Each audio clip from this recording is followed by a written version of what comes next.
Right. మరి AP politics అయితే రసవత్తరంగా కనిపిస్తున్నాయి. ఒకవైపు జనసేన అధినేత పవన్ కళ్యాణ్ వారాహ యాత్రకు మాత్రం బ్రేక్ మీద బ్రేక్లు పడుతుండగా పోలవరంలో చంద్రబాబుకు కూడా నిరసన సెగ ఎదురైంది.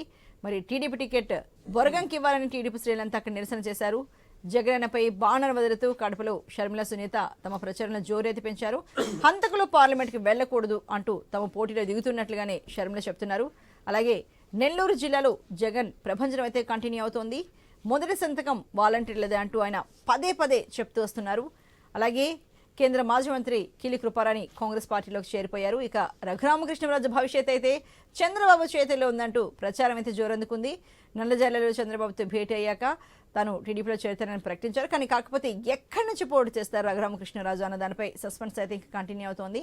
మరి ఎంపీ సీటు కోసం గంపెడాస్తో వచ్చిన ఆయన ఇంకా ఆయనకు ఏం మిగిలబోతోంది? మరి ఉండి అసెంబ్లీ సీట్ ఇస్తారా, లేకపోతే ఈసారికి సారీ అయినా? ఇది ఇప్పుడు ఇలాంటి అంశాలపై మనం ఇప్పుడు డిస్కస్ చేద్దాం. మరి మనతో పాటు ఉన్నారు రేగడి లక్ష్మణరావు గారు, జనసేన అధికార ప్రతినిధి. అలాగే డాక్టర్ ఏఎస్ రావు గారు ఉన్నారు, టీడీపీ అధికార ప్రతినిధి. ఇంకా పోల భాస్కర్ గారు ఉన్నారు, ఏపీసీసీ అధికార ప్రతినిధి. ఇంకా సత్య గారు ఉన్నారు, ఎస్సీపీ అధికార ప్రతినిధి. నమస్తే అండి, వెల్కమ్ టు స్టూడియో అండి. ముందుగా పోల భాస్కర్ గారితో మాట్లాడదాం. పోల భాస్కర్ గారు నమస్తే అండి.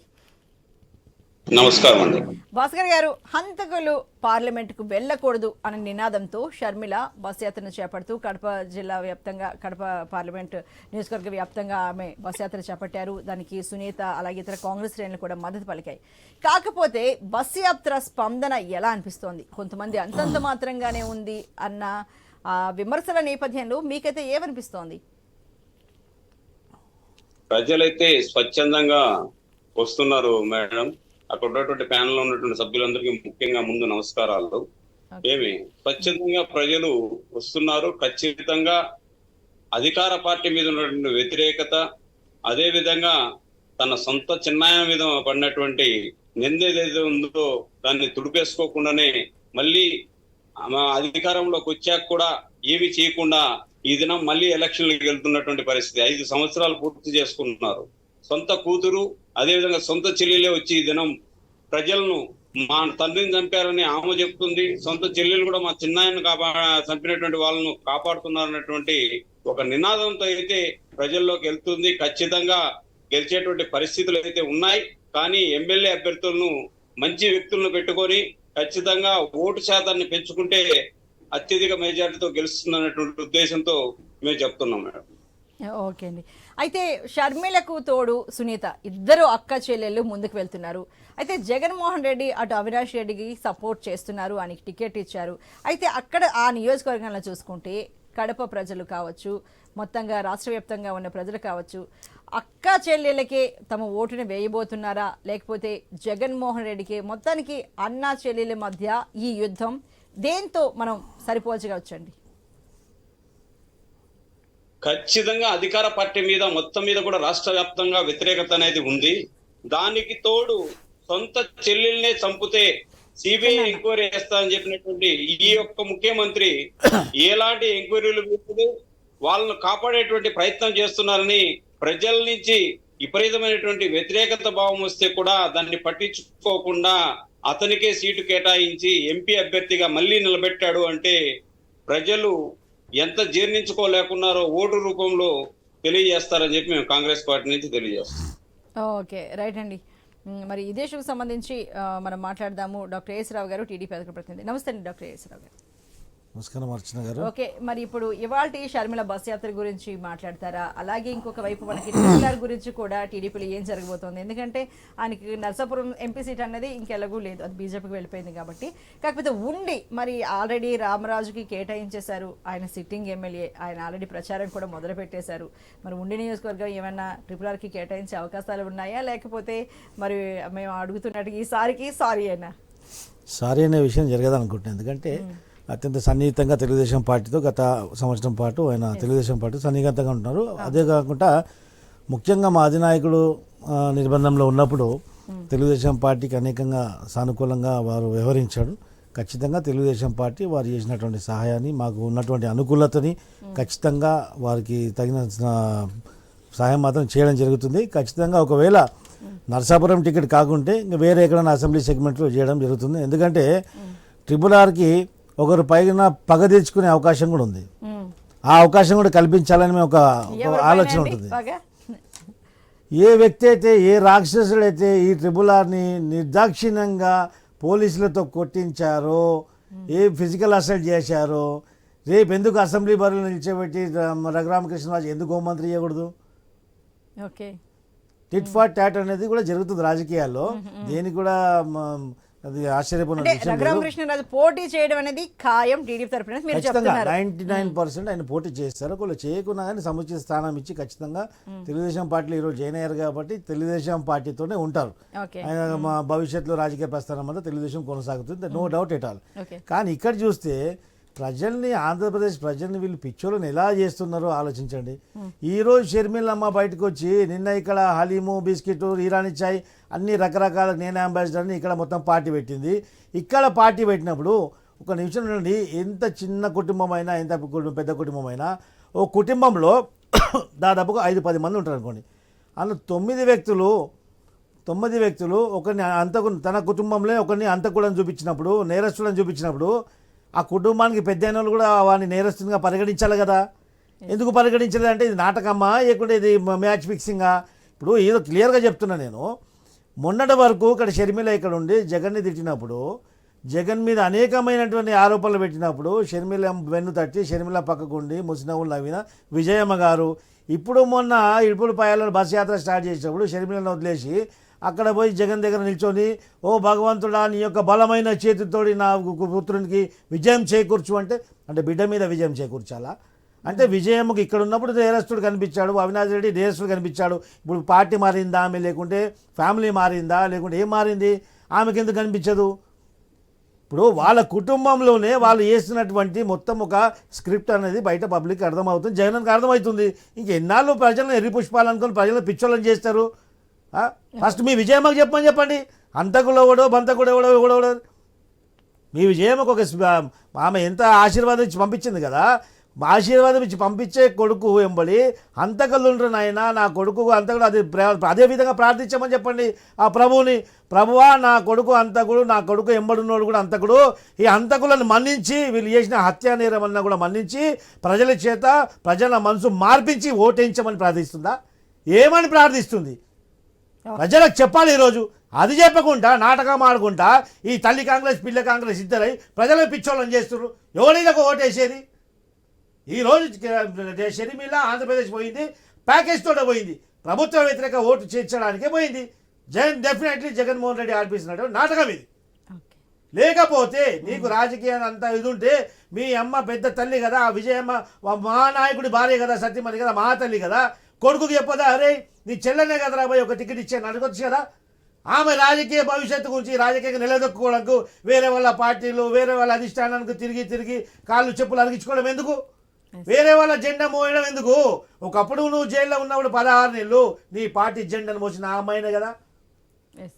నీ సొంత కుటుంబ సభ్యులకే నువ్వు న్యాయం చేయలేడు, రాష్ట్రానికి ఏం న్యాయం చేయగలుగుతావు? ప్రజల ముందు ఆ జవాబు చెప్పండి. తర్వాత బస్ యాత్రనా, ప్లేన్ యాత్రనా, రాకెట్ యాత్రనా చేయండి ఫస్ట్. రైట్ అండి. ఇప్పుడు షార్ట్ బ్రేక్ తీసుకుందాం. బ్రేక్ తర్వాత డిబేట్ మనతో పాటు ఉన్నారు వైసీపీ అధికార ప్రతినిధి సత్య గారు. సత్య గారు నమస్తే అండి. నమస్తే మేడం. సత్య గారు, హంతకులను పార్లమెంటుకు పంపకూడదు అన్న ఉద్దేశంతోనే తాను అవినాష్ రెడ్డిపై పోటీకి దిగాను అంటూ షర్మిల చెప్తున్నారు. బస్ యాత్రను కూడా ప్రారంభించారు. మొత్తానికి ఇద్దరు అక్క చెల్లెళ్ళు అటు యుద్ధానికి సీఎం జగన్మోహన్ రెడ్డిని ఓడించండి, ఆయన తన సొంత లాభానికి సీఎం పదవిని వాడుకుంటున్నారు, ఆయన్ని ఓడించాల్సిందే ఖచ్చితంగా అంటూ అటు పిలుపునిస్తున్నారు. అలాగే బీజేపీకి తాకట్టును పెట్టేశారు రాష్ట్రాన్ని. ఎందుకంటే అంతకుముందు ప్రతిపక్షంలో ఉన్నప్పుడు కేంద్రం మెడల వంచి ఆయన ప్రత్యేక హోదా తీసుకొస్తానని చెప్పారు. ఇప్పుడు మొత్తంగా రాష్ట్రాన్ని బీజేపీకి తాకట్టు పెట్టేశారు అంటూ ఆవిడ చాలా విమర్శలు చేసుకుంటూ హంతకుల్ని పార్లమెంట్కి పంపకూడదన్న ఏకైక లక్ష్యంతో ముందుకు వెళ్తున్నా అంటున్నారు. అక్క చెల్లెలు ఎదురు రంగంలోకి దిగారు. ఎలా చూస్తారు దీన్ని? ఓకే, ఫస్ట్ ఐ న్యూస్ ప్రేక్షకులకి, తోటి సోదరులకి అండ్ అర్చనా మేడం గారికి మరొకసారి నమస్కారాలండి. మేడం, రాజకీయంలో ఈ వివేకా గారి హత్య ఏదైతే జరిగిందో, ఈ హత్య అనేది చంద్రబాబు నాయుడు గారు గవర్నమెంట్ ఉండేటప్పుడు జరిగింది. Point number 1. పాయింట్ నెంబర్ 2 ఏంటంటే, ఈరోజు ఈ విధంగా ఇన్నాళ్ళు 4 years లేనటువంటి షర్మిల గారు కానీ, సునీత గారు కానీ ఈరోజు జగన్మోహన్ రెడ్డి గారిపై వ్యతిరేకంగా మాట్లాడడానికి, వ్యతిరేకంగా చేయడానికి చంద్రబాబు నాయుడు గారు వేసినటువంటి way of approachment, way of plan success అయింది అని చెప్పచ్చు. ఇదే సునీత గారు మేడం, అర్చన గారు మీరు చూసుంటారు, జగనన్నకి సంబంధించి ఈ హత్యకి సంబంధించి సంబంధం ఏముంది, చంద్రబాబు నాయుడు గారు తప్పుడుగా మాట్లాడుతున్నారు, ఇది కరెక్ట్ కాదని సునీత సిస్టరు ఆ రోజే సిబిఐ ఎంక్వైరీలు, ఈ అపోజిషన్ అంటే జగన్మోహన్ రెడ్డి గారి మీదకి వేసేటప్పుడు మాట్లాడేటప్పుడు ఆవిడ మాట్లాడిన మాటలు మనం ప్రత్యక్షంగా చూసాం. మీరు కానీ నేను కానీ ప్రపంచం అంతా చూసింది. ఒకటి. రెండోది, ఈరోజు షర్మిల గారు హంతకులు కోర్టుకి వెళ్ళకూడదు, కేసులు ఉండేవాళ్ళు కోర్టుకి వెళ్ళకూడదు అని చెప్పే షర్మిల మేడం గారు జగనన్న గారు జైల్లో ఉండేటప్పుడు ఈవిడే జగనన్నయ్య చాలా మంచి ఆయన అని చెప్పేసి అని ఈరోజు ఆ రోజు పాదయాత్ర చేసి పార్టీని నిలబెట్టినటువంటి షర్మిల మేడం గారు ఈరోజు వ్యతిరేకంగా మాట్లాడుతున్నారు అంటే ప్రతిపక్షలో ఉన్నటువంటి కుట్రలోని ఈ సిస్టర్స్ పడిపోయారు. అది బాధాకరమైన విషయం. ఫ్యామిలీలో ఉన్న మ్యాటర్ ఏదైనా ఫ్యామిలీలో చూసుకుంటారు. కాకపోతే ఏంటంటే ఈ రాజకీయ చతురిష్టం ఏదైతే ఉందో ఈ చదరంగంలో వీళ్ళు పాములు అయిపోయారు. అంటే వైఎస్ రాజశేఖర రెడ్డి కుమార్తె షర్మిల కేవలం ప్రతిపక్ష పార్టీలు వేసే దాంట్లో పావుగా మారిపోతారండి? అన్న జైలుకి వెళ్తే అంత ఏకదాటిగా ఆమె కూడా పాదయాత్రలో పాల్గొని అన్న తరపున అంత పోరాడినామే, మీ అభిమాన ప్రియతమ దివంగత నేత వైఎస్ రాజశేఖర రెడ్డి కుమార్తె అంత సులువా? విజయమ్మ చెప్పింది మనకని చెప్పండి. విజయమ్మ మరి ఎంత ప్యాకేజ్ ఇచ్చాం, ప్రతిపక్షాలు ఏం ప్యాకేజ్ ఇచ్చారు? విజయమ్మ ఇక్కడ నుంచి అక్కడికి వెళ్ళిపోయింది కదా, బహుశా విజయమ్మకు అందేటువంటి ప్యాకేజ్ అందలేదా మరి అడగండి. మరి ఇప్పుడు షర్మిల గారు వీళ్ళు ఇక్కడే కలిసి ఉండే కదా, సరే మేము ప్యాకేజ్ ఇచ్చాం, మేము డబ్బులు ఇచ్చాం, మేము ఏదో ఆశలు పెట్టాం, ఆ ఆశల గురించి ఇక్కడ ఉన్నారు కదా. విజయమ్మ కూడా అక్కడ ఉండే కదా, అంటే ఆ ప్యాకేజ్ లో భాగం కదా. ఇప్పుడు విజయమ్మ పార్టీ మారిపోయారు కదా, విజయమ్మ సాక్ష్యం కదా. మరి మేమేమి ఇచ్చామో చెప్పండి విజయమ్మకి. అడుగుతారా విజయమ్మని? సత్య గారు ఏమన్నంటే చంద్రబాబు నాయుడు గారు ముఖ్యమంత్రి ఉన్న మర్డర్ జరిగిందని చెప్పారు, హత్య జరిగిందని చెప్పారు కదా. మరి మీరు 5 సంవత్సరాలు ఏం చేశారు? ప్రభుత్వంలో ఉన్నప్పుడు చంద్రబాబు గారు ఇట్లా హత్య చేసింటే ఎందుకు మరి దాని మీద నిరసనలు పట్టుకోలేదు ఇప్పటి వరకు? ఏం చేస్తున్నారు? చెప్తారు సత్య గారు చెప్పండి. అర్చన గారు, లాస్ట్ iNewsలో నేను ఎన్ని డెబిట్లు ఇచ్చినా నాకు స్ట్రిక్ట్గా ఏం చెప్పారంటే అవతల మాట్లాడేటప్పుడు మాట్లాడద్దన్నారు. నేను కంట్రోల్ అయిపోయాను. మీకు మర్యాద ఇచ్చి మన iNews వారికి మర్యాద ఇచ్చి కంట్రోల్ అయిపోయాను. నేను ఏదైనా మాట్లాడిన తర్వాత ఆయన మాట్లాడమనండి, నేను ప్లీజ్. అది రైట్ మేడం. ఎప్పుడు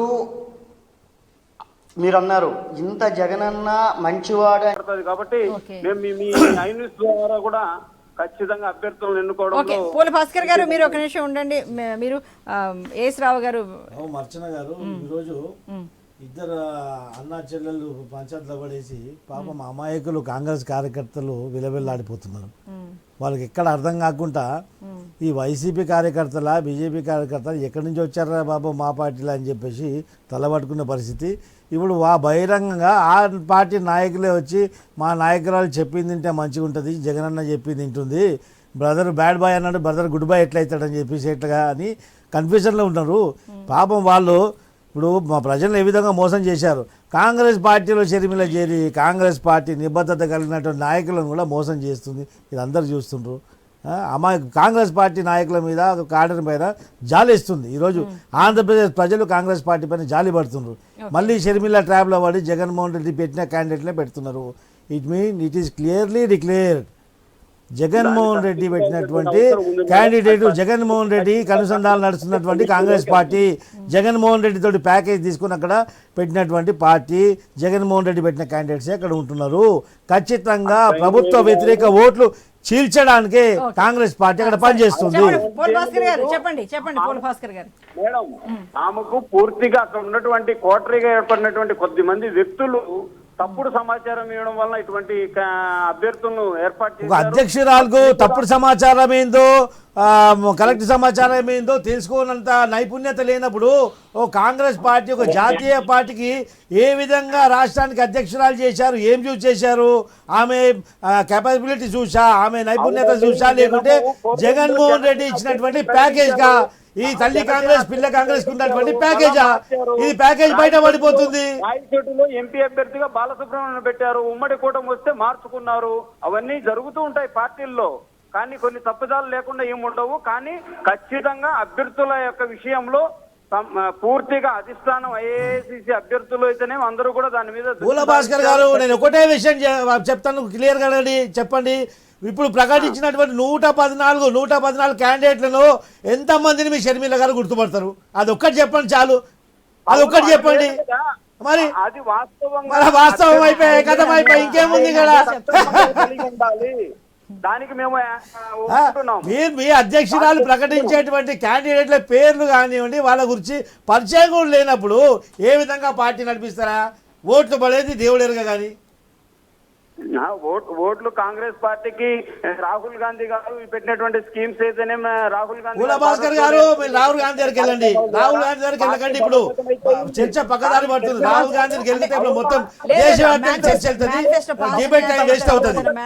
ఖచ్చితంగా కాంగ్రెస్ పార్టీ రాష్ట్రంలో ఒక ఉనికిని ఏర్పడుకుంటుంది. కాంగ్రెస్ పార్టీ దేశాన్ని ఊరగబెట్టింది ఏంటి అందరికీ తెలుసు. ఒక నిమిషం ఆగండి రావు గారు. అయితే పూల భాస్కర్ గారు కొన్ని అంటే అభ్యర్థుల ఎంపిక విషయంలో షర్మిల గారు కొన్ని తప్పులు చేస్తున్నారని మీరు ఒప్పుకుంటున్నారు, కానీ కాకపోతే మరి కాస్త దానిపైన రీసెర్చ్ ఎక్సర్సైజ్ చేసి అభ్యర్థిని ఎంచుకుంటే బాగుంటుందని. మదనపల్లిలో పవన్ కుమార్ రెడ్డి అనేటువంటి వ్యక్తిని ప్రకటించి 4 రోజులైంది. ఈ దినం వరకు కాంగ్రెస్ వైఎస్ఆర్సీపీ అభ్యర్థి, అతను పార్టీలో ఉన్న కార్యకర్త, ఈ దినంకు నాకు అభ్యర్థిగా నన్ను ప్రకటించారని చెప్పి కానీ అక్కడ ఉన్నటువంటి లోకల్ లీడర్ కాంగ్రెస్ లీడర్లను కానీ కలుపుకొని మాట్లాడినటువంటి పరిస్థితి లేదు. పూల భాస్కర్ గారు, ఇంకొక మాట చెప్పండి, ఎంత మంది వరకు మీ దగ్గరికి అంటే వైఎస్ఆర్సీపీ కాంగ్రెస్ నుంచి మీ కాంగ్రెస్ లోకి చేరిన వాళ్ళు ఎంతమంది ఉన్నారండి? సుమారుగా ఇప్పుడు దగ్గరదాపు అయితే ఇప్పుడు 114 సీట్లలో ఒక 50 మంది దాకా అటువంటి వ్యక్తులకే ఇచ్చారు. పత్తికొండలో అదే విధంగా జరిగింది, ఇంకొక చోట కూడా కొన్ని చోట్ల అలాంటి సంఘటనలు జరిగాయి. కాంగ్రెస్ పార్టీ లిస్ట్ అంతా కూడా తాడేపల్లి ప్యాలెస్ నుంచి వచ్చే లిస్ట్. ఇవన్నీ కూడా పూర్తిగా సర్దిద్దుకోవాల్సినటువంటి అవసరం ఉంది. ఎన్నికల తర్వాత ఉద్యోగాలు ఎంతమందికి ఇచ్చారు, అసలు ఎక్కడున్నాయి? మీరు చెప్తున్నారు లెక్కలు, కానీ ఉద్యోగాలు లేవని చెప్పారు. కానీ ఇప్పుడు మీరు ఒప్పుకుంటున్నారు 1,35,000 వరకు సచివాలయ ఉద్యోగాలు ఇచ్చారు. వాళ్ళందరూ ఉన్నారు కదా వాలంటీర్, లేకపోతే వాళ్ళ ద్వారా పెన్షన్లు ఇప్పించవచ్చు కదా అని. అలాగే వాలంటీర్లకు కూడా సంబంధించి మరి మీరు ఒక కోర్టుకు వెళ్ళి లేకపోతే వాళ్ళని కలిసిన తర్వాత, ఈసీని కలిసిన తర్వాతే వాలంటీర్లు ఇలా పాల్గొనకూడదు అనడమే ఇప్పుడు పెన్షన్లు అందుకోలేని దుస్థితికి అందరూ చేరుకున్నారు. అంటే ఆ పాపం అంతా టీడీపీదే అంటుంది వైఎస్ఆర్సీ. అర్చన గారు, వాళ్ళు ఏ విధంగా రాజకీయం చేస్తున్నారో క్లియర్గా చెప్తాను. వాలంటీర్లు అనేది ఇప్పుడు పెన్షన్లు అందించడము ఒక వెల్ఫేర్ అసిస్టెంట్ ద్వారా అందించవచ్చు. ఇదేం జరిగిందంటే కేంద్ర ప్రభుత్వంలో ఈ యొక్క డెవలప్మెంట్ ఫండ్ అంతా కూడా ఏమవుతుందంటే రాష్ట్రాలకు ఇంతకుముందు పంపించేది. ఈ 5th ఫైనాన్స్ కమిషన్ తర్వాత ఏమైపోయిందంటే డైరెక్ట్గా గ్రామ పంచాయతీలకు డైరెక్ట్గా వాళ్ళు నిధులు ఇవ్వడం జరుగుతుంది. ఆ ఇచ్చినటువంటి నిధులను గ్రామ పంచాయతీ వ్యవస్థను మొత్తం బుల్డోజ్ చేసుకుంటూ దానికి మొత్తం నిర్వీర్యం చేస్తూ వాళ్ళ పైన నెత్తి మీద పెట్టినట్టు ఇక వాలంటీర్లను పెట్టి ఈ సిస్టమ్ అంతా కూడా వాలంటీర్లతో నడిపించాడు. అదే కాకుండా ఈ యొక్క ప్రభుత్వ యంత్రాంగానికి ప్రజలకు మధ్య ఈ యొక్క వాలంటీర్లని బ్రిడ్జ్గా వాడుకున్నాడు. అదే కాకుండా దానికి ఏం చేసినామంటే సరే వాడుకున్న రోజు మేము ఏం అనలేదు, ఓకే ప్రజలకు ఏదైనా సాయం చేస్తే ఓకే వీళ్ళు వెల్కమ్, అంతే తప్ప మేము ఈ పెట్టినటువంటి ఆరోపణ ఏంది, మేము చేసినట్టు ఆరోపణ ఏంటంటే మీరు వాలంటీర్లని మీ పార్టీ ప్రచారానికి వాడుకోకూడదు, మీ పార్టీకి పనిచేయకూడదు అని చెప్పేసి అది ప్రజాస్వామ్య వ్యతిరేకం అని చెప్పేసి రాజ్యాంగ విరుద్ధం అని చెప్పారు. ఎందుకండి వాళ్ళు రిజైన్ చేస్తున్నారు ఇప్పుడు? కేవలం అదే చెప్తారు అర్చన గారు, రాజ్యాంగ విరుద్ధం అని చెప్పేసి మేము క్లియర్గా చెప్పాం. చెప్పిన తర్వాత ఇప్పుడు వాళ్ళకి ఏమైపోయింది, ఎన్నికల కమిషన్ కూడా వాళ్ళ మీద వేటే ఎన్నిక రెడీ అయిపోయింది, క్లియర్గా ఉత్తర్వులు ఇచ్చింది మీరు పార్టీకి పనిచేయొద్దని చెప్పేసి, కేవలం ప్రజల గురించే పనిచేయాలని. అంటే ప్రభుత్వం నుంచి వచ్చే రాయితీలు, ప్రభుత్వం వచ్చేటువంటి పథకాలని దాన్ని వాళ్ళు ప్రజలకు ఇవ్వాలి, అంతే తప్ప ఇంకా వేరే పనులు మీరు చేయకూడదు. ఏ విధమైన రాజకీయ పార్టీకి మీరు అనుకూలంగా పనిచేయదు, ఈవెన్ టీడీపీ అని ఎవరైనా కానీ. అప్పుడు ఏమైపోయింది, వీళ్ళు వేసినటువంటి ప్లాన్ మీద నీళ్లు గార్చింది ఎన్నికల కమిషన్. అప్పుడు ఏం చేశారు, ఒక ప్లాన్ చేశారనమాట. ఏమని, ఈ యొక్క ముక్కుమ్మడిగా ఈ యొక్క వాలంటీర్లందరూ రాజీనామా చేస్తున్నారు. ఈ 5,000 రూపాయల చొప్పున ఇచ్చే జీతాలకు 25,000 ప్రకటించి 50,000 2 నెలల గురించి 50,000 వాళ్ళకి ఇచ్చేసి వాళ్ళకి రాజీనామా చేయిస్తున్నారు. ముక్కుమ్మడిగా రాజీనామా చేయించి ఏమైంది, ఈరోజు పెన్షన్లు ఇవ్వకుండా ఇబ్బంది కలిగే విధంగా వీళ్ళు ఒక రూపకల్పన చేశారు. ఈరోజు పెన్షన్లు ఇవ్వట్లేదు. పెన్షన్లు ఎందుకంటే ఆ డేటా మొత్తం వాళ్ళ దగ్గర ఉన్నది. ఇప్పుడు మళ్ళీ ఈ యొక్క గ్రామ పంచాయతీ కార్యకర్తలు కానీ సచివాలయ మీరు చెప్తున్నారు, సచివాలయ సెక్రటరీలు మొన్నటి నుంచి 3వ తారీఖు అది కూడా చెప్తున్నా, సచివాలయ సెక్రటరీలు పంచాలంటే ఇబ్బందికరంగా ఉంది. ఇంకో వీళ్ళ దుర్మార్గం అంటే వీళ్ళు ప్రజల మీద ఈ యొక్క వికలాంగులకు వృద్ధులకు పెన్షన్లు చిత్తశుద్ధులు మనస్ఫూర్తిగా ఇచ్చే వీళ్ళకు మనసు ఉంటే ఇట్లా ఈరోజు క్లియర్గా చూస్తున్నాను, ఆధారాలతో సహా చెప్తున్నాను. మీరు 1వ తారీఖు బటన్ నొక్కుతా ఏదో నొక్కుతా అని చెప్తారు కదా, మీరు 1వ తారీఖు బటన్ నొక్కుతారు, 1వ తారీఖు మీద కథ అయిపోతుందో తెలుసు, మీరు బడ్జెట్ లాస్ట్ డేటు.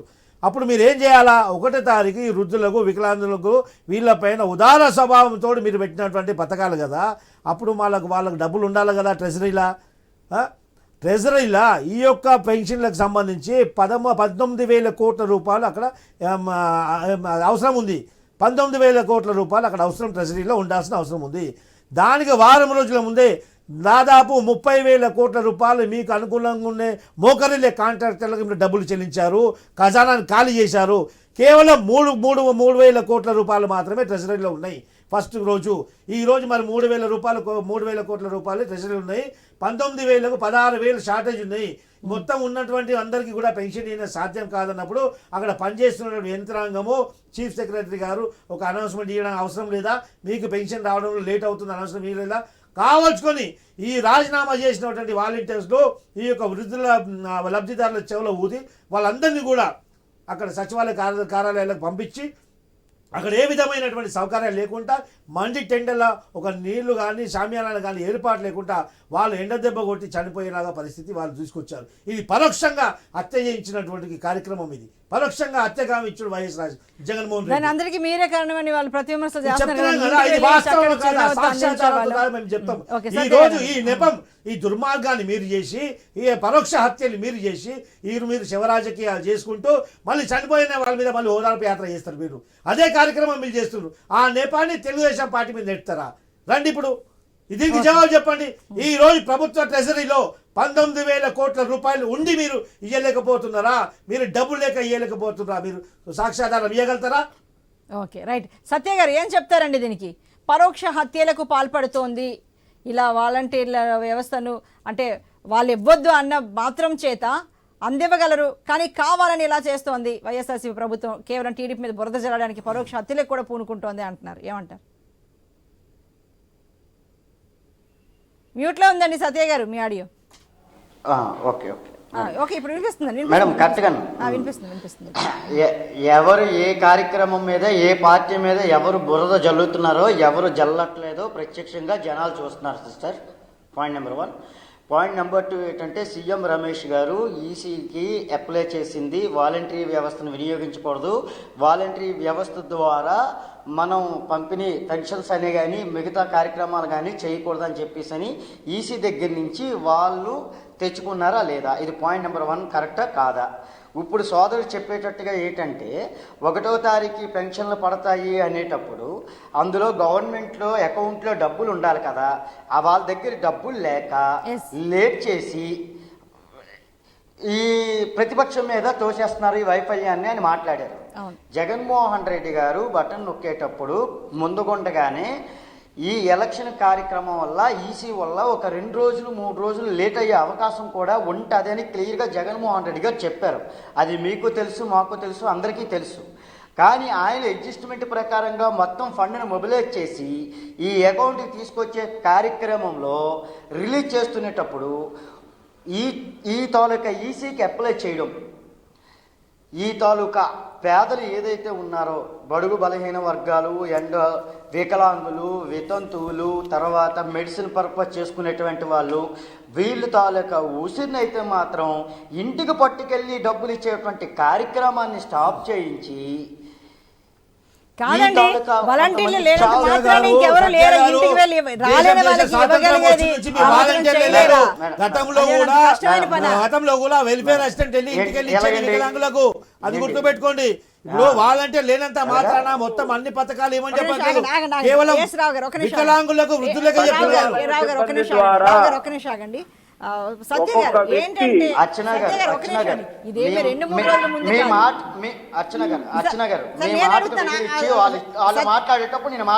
రావు గారిది పక్కన పెట్టండి. నేను అడుగుతున్నా, ఇది ఏమి ఇప్పటికిప్పుడు తెలిసిన అంశం కాదు. ముందుగానే చెప్పారు. ఈసీ చెప్పింది ఎప్పుడు ఎన్నికలు కూడా అమల్లోకి వచ్చిందో వాలంటీర్లు ఎవరు ఇళ్ళకి వెళ్ళడానికి వీల్లేదు అంటే ఇలా ఇవి ఇవ్వడానికి కానీ, ఎందుకంటే పార్టీ తరఫున వాళ్ళు పనిచేసే అవకాశాలు ఉన్నాయి. మరి అప్పుడే తెలిసినప్పుడు ఎలాగో ఫస్ట్ వచ్చేసరికి అందరికీ పెన్షన్ ఇవ్వాలని తెలుసు కదా, దీనికి ఒక ప్రత్యామ్నాయాన్ని చూడాల్సిన బాధ్యత ప్రభుత్వంపై ఉంది కదా. ఎందుకు ఇంతమంది వాళ్ళ పైన వాళ్ళ ఉసురంతా మీకు తగులుతుందని టీడీపీని ఎందుకంటే అంటారు? ప్రభుత్వం మీది, అధికారాలు మీవి, పెన్షన్ ఇచ్చేది మీరు. అదే మేడం, వాళ్ళు ఎలాగైతే ఈసీకి ఇలా చేశారో మా పార్టీ తరఫున కూడా మేము కూడా వాలంటరీ వ్యవస్థ ద్వారానే చేయిస్తాము అని చెప్పేసి అని క్లియర్గా మనం కూడా మాట్లాడడం జరిగింది. ఓకే,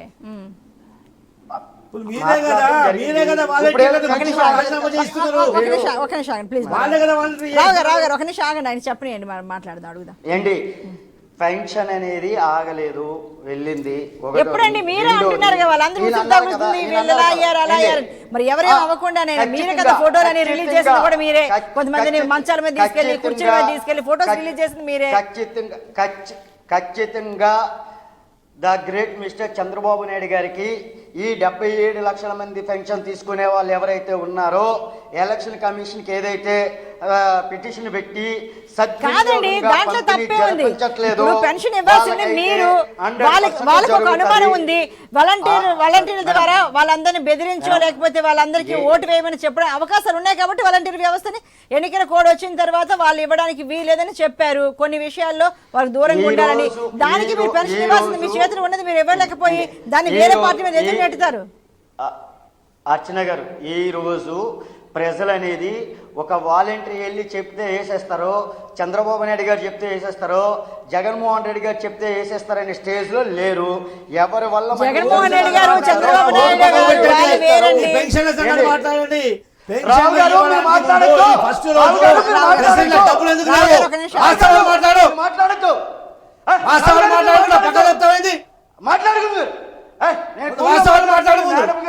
డబ్బులు ఎందుకు ఖజానాలో డబ్బులు ఖాళీ ఉన్నాయి. రావు గారు ఒక నిమిషం ఆగండి ప్లీజ్. మేడం, రావు గారు మాట్లాడితే నేను గట్టిగా మాట్లాడవలసి వస్తుంది. ఆయన గట్టిగా మాట్లాడితే నిజమైపోతుంది. ఒక నిమిషం ఆగండి రావు గారు ప్లీజ్.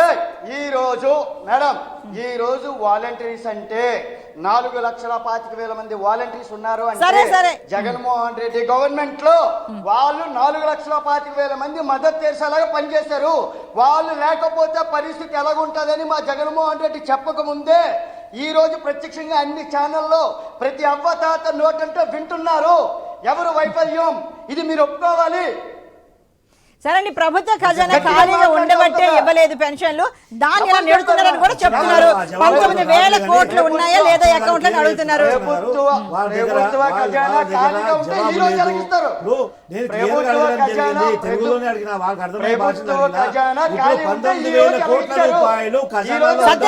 చెప్పండి సత్య గారు, ఈ విషయం చెప్పండి. ఇవన్నీ పక్కన పెడదాం. సరే, మదర్ తెరీసా పనిచేస్తారు వాలంటీర్లు, వాళ్ళకి రత్నాలు సేవారత్నాలు బిరుదులు కూడా మీరు ఇచ్చారు, పక్కన పెడదాం. వినండి వినండి వినండి సత్య గారు, ఒక్క నిమిషం వినండి. సత్య గారు, ఖజానాలో 19,000 కోట్లు ఉన్నాయా లేవా అందరికి పెన్షన్లు ఇవ్వడానికి, అది చెప్పండి అని అంటున్నారు. ఈ రోజు ఎలాగ మేడం ఇచ్చారు? గత 4 రోజుల నుంచి పెన్షన్ ఎలా పంపకం జరిగింది? ఖజానాలో డబ్బులు లేకపోతే 4 రోజుల సర్లేండి. ఈ 2 రోజుల నుంచి ఎలా జరుగుతుంది మేడం? ఈ 2 రోజులు ఎవరు పెన్షన్ తీసుకోలేదా? ఏం మాట్లాడుతున్నారు? వాళ్ళు మాట్లాడేది వాళ్ళు తప్పని ఒప్పుకోమనండి. ఫస్ట్ తారీఖు అలా లేదు, మంగళవారం రోజు ఏదో ఒక అప్పు పుట్టింది, దాంతో ఇవ్వగలిగారు అని కూడా చెప్పారు. మేడం, అప్పు చేశారో లేకపోతే ఏం చేశారో అవ్వజాతలకి పెన్షన్లు అనేవాడికి ప్రాబ్లం లేకుండా ఒక రోజు లేట్ అయినా మేము ఇచ్చామా లేదా అనేది కాన్సెప్ట్. ఇలాగా ఇల్లు ఇస్తే ఇల్లు ఇవ్వకూడదని చెప్పేసి అని, అలాగే ఈ పెన్షన్లు ఇస్తే ఇవ్వకూడదని చెప్పేసి అని చంద్రబాబు నాయుడు గారు కుళ్ళు కొత్తతో ఆ రోజు చంద్రబాబు నాయుడు గారిని 151 సీట్లతోటి ఈ జనాలు ఏడిపించారు కనుక వాళ్ళ మీద కక్ష తీర్చుకుందామని తోటి ఈ రోజు ఓటుని ప్రేమగా అడగకుండా కక్ష సాధింపుతో అడుగుతున్నారు. చంద్రబాబు నాయుడు గారికి ఈ రోజు గర్జన ఉండిపోయింది. ఆంధ్రప్రదేశ్ ప్రజల మీద కోపం ఉండిపోయింది. నన్ను ఒకప్పుడు దించేశారు. నేను 100% 1000% రాసుకోండి మేడం. ఓకే అండి, రైట్. రేగి లక్ష్మణరావు గారు, మొత్తం అందరికీ తెలుస్తుంది. ఓకే, రేగి లక్ష్మణరావు గారు, మరి పెన్షన్ గురించి ఏం చెప్తారండి? ఏఎస్ రావు గారు చాలా కరెక్ట్ గా చెప్పారండి. వీళ్ళు ఏంటంటే ఇది చెప్తుంది ఏంటంటే వాలంటీర్ల యొక్క ఏమంటారో వాలంటీర్ ఎంత అవసరమో ఈ రాష్ట్ర ప్రజలు ఎవరైతే పెన్షన్దారులు ఉన్నారో వాళ్ళకి తెలియజేయడానికి జగన్మోహన్ రెడ్డి గారు ఆడినటువంటి ఒక రాజకీయ క్రీడ. ఇది ఒక డ్రామా ప్లే చేశారు. ఇది వికటించింది, ఇది వాళ్ళకే రివర్స్ అయింది. మొదటి సంతకం కూడా వాలంటీర్ల పైన చేస్తానంటే జగన్మోహన్ రెడ్డి పదే పదే ఆ మాట కూడా పదే పదే చెప్తున్నారండి ఎక్కడికక్కడే. అర్చన గారు ఇదేమనుకున్నారంటే యా ప్రతిపక్షాల మీద మనం తోచేద్దాం, వాళ్ళు ఎవరో నిమ్మగడ్డ రమేష్ తో కంప్లైంట్ ఇప్పించి వీళ్ళే చేశారు, మనం ఒక 2-3 రోజులు సేవ వస్తుందన్న విషయం వాళ్ళకి తెలుసు, ఖజానా లేదన్న విషయం వాళ్ళకి తెలుసు. ఇవన్నీ కూడా ఏంటంటే దీనికి ఒక డ్రామా ప్లే చేసి ఇగో వీళ్ళకి కంప్లైంట్ ఇవ్వడం వల్ల ఈసీ మరి ఇటువంటి ఎన్నికల నిబంధనల ప్రకారంగా ఈ వాలంటీర్ వ్యవస్థ పనిచేయకూడదు అన్నారు కాబట్టి మీ ఇంటింటికి పెన్షన్ రావట్లేదని అదంతా కూడా ప్రతిపక్షాల మీద చేసి కుట్ర చేశారు. ఈరోజు ప్రజలు గమనించారో వాళ్ళకి తెలిసిపోయింది. ఇంకోటి ఏంటమ్మా, ఏదైతే జగన్ అన్న చేయూత అని చెప్పి 18,750 రూపాయలు అకౌంట్ కి ట్రాన్స్ఫర్ చేయాలో 45 సంవత్సరాల నుంచి 60 సంవత్సరాల లోపు ఉన్న వాళ్ళకి ఇస్తున్నారు. కానీ జగన్మోహన్ రెడ్డి గారు బటన్ నొక్కి ఇప్పటికి 4 రోజులు అవుతుంది, ఒక్కరికి కూడా ఎవరి అకౌంట్ లోకి నయా పైసా రాలా. మళ్ళీ డ్వాక్రా మహిళలకు రుణమాఫీ ద్వారా చెప్పి వాళ్ళకి రుణమాఫీ కూడా బ్యాంకులు వేసామన్నారు జగన్మోహన్ రెడ్డి. అది కూడా 4 రోజులు దాటింది, అది కూడా నయా పైసా ఎవరి అకౌంట్ లోకి జమ అవ్వాల. అంటే వీళ్ళ దగ్గర అమౌంట్ లేదు. జగన్మోహన్ రెడ్డి బటన్ నొక్కుతున్నాడు కానీ డబ్బులు మాత్రం ఎవరి అకౌంట్ లో పడట్లేదు. వాళ్ళు తెలుసుకోవాలి, వాళ్ళ తప్పుని నిజమని చెప్తే ప్రజలకు తెలుసు. ప్రజలు ఏంటంటే లబ్ధిదారులు ఎవరైతే వాళ్ళకి తెలియదా, వాళ్ళకి డబ్బులు వచ్చే డబ్బులు రాలేదా వాళ్ళకి అర్థం కాదా, వీళ్ళు పెద్ద అబద్ధాలు మాట్లాడితే సరిపోతుందా? అది కాదు కదా. యాక్చువల్గా ఈసారి అందరు క్లియర్ గా ఉన్నా ఏంటంటే వీళ్ళు చేస్తున్నటువంటి జగన్మోహన్ రెడ్డి గారు ఇదివరకు లాగా ఎన్ని అబద్ధాలు చెప్పినా ఎన్ని ఇచ్చేసినా మనల్ని నమ్మే ప్రసక్తే లేదని ప్రజలకు అర్థమైపోయింది. ఈరోజు జగన్మోహన్ రెడ్డి గారు సిద్ధం సభ చెప్పి ఆ బస్సు యాత్ర చేసుకుంటే పట్టుమని 10 మంది రావట్లేదు ఎవరు కూడా. బాబు భోజనాలు ఉన్నాయి, కోడి మాసం ఉంటారు, చికెన్ ఉంది, బిర్యానీలు ఉన్నాయి అని చెప్పినా సరే వాళ్ళు మాట్లాడిన మాటలు కూడా వినడానికి ఎవరు సిద్ధంగా లేరు. అక్కడ వెళ్ళిపోతూ ఉన్నారు. ఇదివరకు జగన్మోహన్ రెడ్డి గారు తరలించే జనాల్లోనే వచ్చేవారు. కానీ ఈసారి ఏంటంటే ఎవరు కూడా వీళ్ళు 1000 రూపాయలు ఇస్తామని చెప్పినా కూడా జగన్మోహన్ రెడ్డికి సభలకు కానీ అలాగే బస్సు యాత్రకు కూడా దగ్గరకు కూడా రావడానికి జనాలు ఇష్టపడట్లా. ఎందుకంటే జగన్మోహన్ రెడ్డి గారి పరిపాలనలో చాలా వీళ్ళు విసిగించారమ్మా. ప్రజలందరూ కూడా విసిగించారు కాబట్టి రావడం లేదు. వీళ్ళు అది గ్రహించుకోవాలి. ఇంకో విషయం ఏంటంటే ఎలాగైనా పర్లేదు నా మొహం చూసే కదా ఓటేస్తారు అని చెప్పుకున్న జగన్మోహన్ రెడ్డి గారు ఈ రోజు నాకు చాలా భయపడుతూ ఉన్నాడు. ఎన్నికలంటే భయపడుతూ ఉన్నాడు. ఎందుకంటే ఏదైతే మనకు వరకు మనం మాట్లాడుకున్నామమ్మా, ప్రతి నియోజకవర్గానికి 20 నుంచి 30 వేల దొంగ ఓట్లు ఉన్నాయి, ఆ ఓట్లతో మీకు గెలుస్తాం అంటే ఒక ప్రాథమికంగా అలా మాట్లాడారు. ఇప్పుడు ఆ ధైర్యం కూడా లేకపోతే పోయింది. ఈ రోజు ప్రతిపక్షాల మీద దాడులకు దిగిన మన పోల్ మేనేజ్మెంట్ చేద్దాం, ఎలక్షనీరింగ్ లో ఖచ్చితంగా బూత్ లెవెల్ లో అక్కడ ఉన్నటువంటి వాళ్ళు ఇబ్బంది పెట్టి మనం రిగ్గింగ్ పాల్పడదాం సమాలోచనతో మాత్రం వాళ్ళు ఉన్నారు తప్ప ఎక్కడ కూడా ప్రజలు మనల్ని ఆదరిస్తారు, ప్రజలకు మనం మంచి చేసాం, మన సంక్షేమ పథకాలు వాళ్ళకి అందినాయి. ఇంకో మనం 32 లక్షల ఇల్లు చెప్పాం కదా, 32 లక్షల ఇళ్ల పట్ట వాళ్ళకి ఇచ్చాం. లేదంటే ఇగో ఆ జగన్ ఇప్పుడు చంద్రబాబు నాయుడు గారు కట్టినటువంటి 16 లక్షల తిట్ల ఇల్లు కూడా మనం పంపిణీ చేసాం అని జగన్మోహన్ గారు ఎక్కడ చెప్పట్లా. ఎందుకంటే ఏది జరగలేదు. అది అంటే ఏదైనా జరిగితే గ్రౌండ్ లెవెల్ లో ఆ జగన్మోహన్ రెడ్డి గారు మాట్లాడారు. ఏదనంటే నవరత్నాలు అంటారు. నవరత్నాలు ఎవరికి అందుతున్నాయి? జగన్మోహన్ రెడ్డి గారి యొక్క సింపథైజర్స్కి వాళ్ళ కార్యకర్తలకు మాత్రం అందుతున్నాయి. మరి వద్ద లగ్గాలు ఉంటారు. మీ కులం చూడడం, మతం చూడడం, ప్రాంతం చూడడం, రాజకీయం అసలు చేయమన్నారు జగన్మోహన్ రెడ్డి గారు. ఇన్నాళ్ళు చేసిందంటే మీ అందరూ వాలంటీర్లు మీ వాళ్ళే కదా. మీ వాలంటీర్లు మీ వాళ్ళు అంటే ఇక్కడ ఒక లాజిక్ ఉందమ్మా. వీళ్ళందరూ మూకమ్ముడిగా ఎందుకు రాజీనామా చేస్తారంటే వాలంటీర్లు ఏదైతే ఇచ్చినటువంటి నిబంధనల ప్రకారంగా వీళ్ళు ప్రత్యక్షంగానే పరోక్షంగానే ఎలక్షన్ లో పాల్గొనదు కాబట్టి ఖచ్చితంగా జగన్మోహన్ రెడ్డి చేసిన డ్రామా ఇది. వీళ్ళకి ఈ 2 నెలలకు కూడా ఒక్కొక్కరికి 50,000 చొప్పున ఇస్తున్నారమ్మా. 50,000 రూపాయలు. వీళ్ళు సంవత్సరాదాయం కూడా ఈ 2 నెలలే ప్రతి వాలంటీర్కి ఇచ్చి ఇప్పుడు మీరందరూ రాజీనామా చేసి ప్రతి ఇంటికి వెళ్ళి కూడా మన పథకాల గురించి మన కోటేయని చెప్పండి అని. మరి మీరు చేస్తున్న ఈ ఆరోపణకు మీరు ఏమైనా రుజువులు సాక్ష్యాలు చూపించగలరా, లేకపోతే ఇలా ఎన్నో ఆరోపణలు ఉంటే వాటిలో ఇది ఒక భాగం? రుజువు సాక్ష్యాధారాలు రేపే మీ టీవీలో లైవ్ లో వస్తాయి. ఇవి పక్కాగా మా సొంత నియోజకవర్గం సరే సత్య గారు అడుగు. సత్య గారు ముందుగానే వాళ్ళందరికీ జీతాలు ఇచ్చేసి వాలంటీర్లందరికీ వైఎస్ఆర్సీపీ ప్రభుత్వమే వాళ్ళందరితో వాలంటీర్లతో రాజీనామాలు చేయించి ఇప్పుడేమో మొదటి సంతక వాలంటీర్ల పైన నేను చేస్తా అంటూ జగన్మోహన్ రెడ్డి గారు చెప్తున్నారు. అసలు వాళ్ళు ఎందుకు రాజీనామా చేసిన అవసరమే ఉందండి అసలు నిజానికి? పార్టీకి ఎట్లా పనిచేస్తారు మరి? ఇక్కడ ఏదైతే అంటే ఎవరు ఉద్యోగాన్ని వాళ్ళు వదులుకోవడానికి ఎవరు సిద్ధంగా ఉంటారు? ఎందుకు వాళ్ళు అలా రాజీనామాలు చేస్తున్నారు? ప్రభుత్వాలు మారుతుంటాయి కానీ ఎవరైనా ఉద్యోగాలు రాజీనామాలు చేయడం సందర్భం అయితే చూసామండి. ఒక సేవా దృక్పథంతో వీళ్ళు సేవ చేయడానికి వెళ్ళేటప్పుడు ప్రతిపక్షాలు వేసేటువంటి ఈసీకి ఇచ్చే ఏదైతే ఉందో కొందరికి నచ్చచ్చు, వాళ్ళు ఇచ్చే ఒక నిమిషం అంటే సత్య గారు అడుగుతున్నారు. మళ్ళీ మీదకి వస్తా. చెప్పండి. మీరే మాట్లాడండి సత్య గారు. సత్య గారు మీరే మాట్లాడుతున్నారు. లక్ష్మణరావు గారు ఒక్క మాట చెప్పండి. మీరే మాట్లాడండి. పేరు చెప్పి యువతలో ఆయన చెప్పేది వినండి. ఆయన ప్రశ్న వేస్తున్నారు, ఒకటి వినేయండి చాలు. లక్ష్మణరావు గారు జనసేన. మేడం లక్ష్మణరావు గారికి అసలు జనసేన లక్ష్మణరావు గారికి మాట్లాడడానికి గ్యాస్ సింబల్ ఉందా లేదో గ్యారంటీ లేదు. 4 రోజులు పాదయాత్ర చేయలేడు, 2 రోజులు వారాహిలో తిరగలేడు. ఆ నాయకుల కోసం ఈ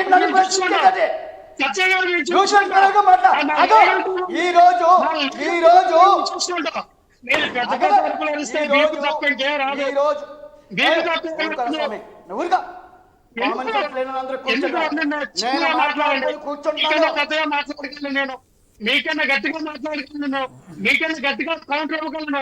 మీరు చేసిన అన్యాయాల పైన అర్చన గారు మాకు టైం ఇస్తే ఖచ్చితంగా ఈ రోజుల్లో నేను మీకు లిస్ట్ తీయగలను. మీరు చేసిన స్టాండ్ బయట పెట్టగలను. ఏం మాట్లాడతారు మీరు?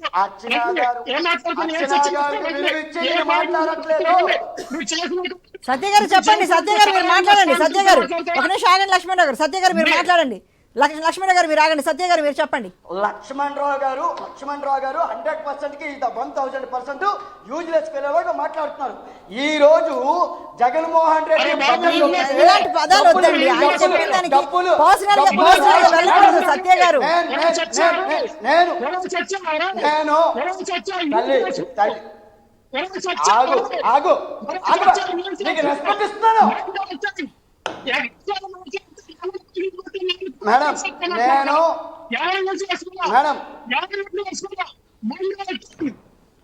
సత్య గారు మీరు పార్టీ పరంగా ఆయన విమర్శిస్తున్నారు, అలాగే వెళ్ళాలండి. పర్సనల్ గా మీరు అలాంటి మాటలు మాట్లాడకూడదు, మీరు వెనక్కి తీసుకోవాలి. అలాంటి మాటలు మేము ఎప్పుడు మా ఐన్యూస్ ఇలాంటి ప్రోత్సహించదండి.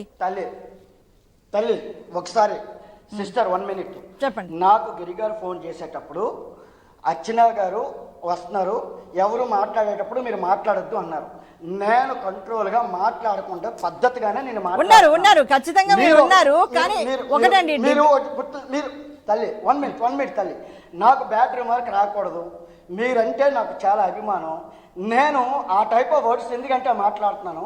ఆయన చెప్పారు, నేను మాట్లాడుతున్నాను. నేను మాట్లాడితే మళ్ళీ సెంటర్ లో దూరితే నా పొజిషన్ నేను ఎదవనవుతాను కదా. సరే అలాంటి పదాలు ఏం వద్దులేండి, మనకి అలాంటి పదాలు వద్దండి, అలాంటి మాటలు అసలు వద్దు. ఎందుకంటే ఏదైనా చాలా కొన్ని లక్షల మంది చూసేదానికి మనం గౌరవప్రదంగా మాట్లాడుకోవాలి. తల్లి అందుకే తల్లి ఒక విషయం నేను మరొకసారి క్షమాపణ చెప్పుకుంటున్నాను. నేనేం మాట్లాడకుండా నాకు అవకాశం వచ్చేటప్పుడు సత్య గారు ఇప్పుడు ఇది మీ అవకాశం. అటు టీడీపీ జనసేన చాలా ప్రశ్నలు సంధించారు, సమాధానం చెప్పండి సత్య గారు. ఇది మీ అవకాశమే మేడం. ఓకే, ఇచ్చే ఇంకా 5 నిమిషాలు టైం ఉన్నట్టుగా ఉంది. ఈ రోజు 3 నిమిషాలు బీజేపీ వాళ్ళు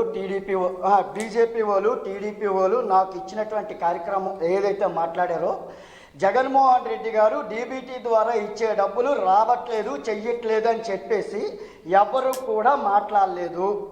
ఎందుకు అంటే ఈరోజు పెన్షన్లు అందలేదు అంటే ప్రతి వాళ్ళు కూడా మీడియా ముందుచ్చి మాట్లాడారు. మిగతా కార్యక్రమాలకి పెన్షను బటన్ ద్వారా డబ్బులు రాలేదని ఎక్కడ కూడా ఏ మీడియాలో కూడా ఎవరు మాట్లాడలేదు. మంచి జరిగితే మంచి అని చెప్పాలి, చెడు జరిగితే చెడు అని చెప్పాలి. ఇది లక్ష్మణరావు గారికి క్లియర్గా చెప్పండి. జగన్మోహన్ రెడ్డి గారు ఇవ్వలేకపోతే అవ్వదు, లేట్ అవుతుందని కూడా చెప్పగల ధైర్యం ఏకైక నాయకుడు మాకు ఉంది. ఈ రోజు బస్సు యాత్రకి జగన్మోహన్ రెడ్డికి జనాలే లేరు అన్న మాట అనేది టీవీలో అందరూ చూస్తున్నారు. ఆయన మనం మాట్లాడుతున్నారు. ఆయన మాట్లాడేటప్పుడు నేను కంట్రోల్ అయ్యాను, నేను ఇవ్వలేదు. ఇప్పుడు ఒక మాట అన్నారు, ఐ న్యూస్ వాళ్ళు నాకు అవకాశం ఇచ్చారు, ఎల్లవేళలా ఐ న్యూస్కి రెప్యుటేషన్ పెంచడానికి, మా అర్చనా సిస్టర్కి రెప్యుటేషన్ పెంచడానికే ఉంటాను. నాకు గతంలో ఇచ్చిన డిబేట్లకి గిరి గారు చెప్పి నాకు పంపించారు. నేను చాలా చక్కగా ఉన్నాను. వాళ్ళు మాట్లాడే విధానం ఉన్నారు బాగోలేదు. ఖచ్చితంగా ఉన్నారు. కానీ దయచేసి కాకపోతే మీరు ఒక్కసారి మరి కంట్రోల్ తప్పి అంటే పర్సనల్ గా ఎప్పుడు ఎవరిని ఏమి అనకూడదండి. మీరు మీ పార్టీ అంటే పార్టీ sister, పరంగానే మాట్లాడుతూ వెళ్ళాలి మనం. ఇక సమయం చాలా తక్కువ ఉంది, ఒక 2 నిమిషాలు ఉంది. మీరు చెప్పదలుచుకుని చెప్పండి సత్య గారు. ఈరోజు 100%కి 1000% బస్సు యాత్ర సక్సెస్ అవుతుంది. ఈరోజు ఆయనకు అపోజిషన్గా షర్మిలా గారు కానీ, సునీత గారు కానీ, రాహుల్ గాంధీ కానీ, సోనియా గాంధీ కానీ ఎవరు నిలబడినా సరే 100% మేము చేసేటువంటి కార్యక్రమంతో మాకు క్లియర్గా విన్నింగ్ అవకాశం ఉంది. మీరు మీ పార్టీ తరఫున జనాలు లేరని మాట్లాడుకుంటారో, జనాలు ఉన్నారని మాట్లాడుకుంటారో మాకు అనవసరం. ఈరోజు మొత్తం మిత్రపక్షాలన్నీ ఒకటి అయ్యాయి అంటే ఈయన తాలూకా గెలుపుని ఒప్పుకొని అందరూ ఒకటయ్యారని నేను సభ వినకుండా తెలియపరుస్తున్నాను. ఓకే రైట్ అండి, ఫైనల్ గా మీరు మాట్లాడండి. అర్చన గారు పదే పదే ప్రశ్నిస్తే కూడా వాళ్ళ దగ్గర జవాబు లేదు. వీళ్ళు ఖజానాలో డబ్బు లేదు, ప్రజలను పిచ్చోళ్ళు చేసి ఏం చేశారు? ఎంతమందికి ఇచ్చారు? ఇలా చూశారు కదా. కేవలం ప్రభుత్వ అధికారులే చెప్పారు కదా, ప్రభుత్వ అధికారులు చెప్పారు కదా. ఈ రోజు కేవలం వచ్చింది 3,000 కోట్ల రూపాయలే. 3,000 కోట్ల రూపాయలే వచ్చాయి, ఇంకా 16,000 కోట్ల రూపాయలు రాలేదని. సగం మంది కూడా ఈ రోజు పెన్షన్లు ఇవ్వలేకపోయారు. ఈ రోజు తెలియదు, అప్పుడు ముందు చెప్పాలి కదా, అనౌన్స్మెంట్ చేయాలి కదా. వాళ్ళ దగ్గర జవాబు లేదు. సత్య గారు మొత్తంగా ఎప్పటిలోగా అందరికీ కంప్లీట్ అవుతుందని మీరైతే అనుకుంటున్నారండి? ఎంతవరకు ఇచ్చారు ఇప్పుడు? ఎంతవరకు ఎప్పటిలాగా అందరికీ ఇవ్వగలుగుతారండి? ఏదైతే ఉందో అది జగన్మోహన్ రెడ్డి గారు 100% క్లియర్ చేస్తారు. ఈరోజు 5 సంవత్సరాలు చేసి లాస్ట్ సంవత్సరంలో చేయలేక వదిలేసంత అసాధ్యముడైతే కాదు. అది మీరు తెలుసుకోవాలా. ఫస్ట్ ఏంటంటే ఉద్దేశపూర్వక జాప్యాన్ని చేశారా? జాప్యం వచ్చే విధంగా, జాప్యం కలిగే విధంగా ఉద్దేశపూర్వకంగా చేసి ఈ నెపం ప్రతిపక్షాల మీద పెట్టి, అవో చూడండి చంద్రబాబు నాయుడు గారు చెప్పినందుకు ఇది మేము పెన్షన్ ఇస్తలేము, మళ్ళీ ఇప్పుడు దొంగ ప్రేమ అక్కడ అబ్బా ప్రేమలకు మేము ఇస్తామనుకున్నాము, వాళ్ళు ఇవ్వట్లేదు, మా ఉసురు తగులుతుంది, మీ ఉసురు ఈ మాట. గారు మొత్తానికి ఏదేమైనా సరే పెన్షన్ అని ఒక అస్త్రాన్ని పట్టుకొని ఇటు మీరు కావచ్చు, వైఎస్ఆర్సీపీ కావచ్చు, టీడీపీ కావచ్చు, ప్రతి ఒక్కరు అస్త్రంతో ఇతరుల మీద ప్రయోగిస్తున్నారు. కానీ దీని వలన ఓకే అంటే ఒక అస్త్రంగా మరి ప్రభుత్వం అంతా వైఫల్యం చేయండి. ప్రజలు చనిపోతున్నారండి, వృద్ధులు వచ్చి ఎండకు చచ్చిపోతున్నారు కదా, వాళ్ళ చాలా కారకులాలు కదా. రైట్ అండి, రైట్ అండి. చంద్రబాబు నాయుడు గారికి ఉండాలి ఆ బుద్ధి. చంద్రబాబు నాయుడు గారికి ఇచ్చిన అనుకున్నాడా?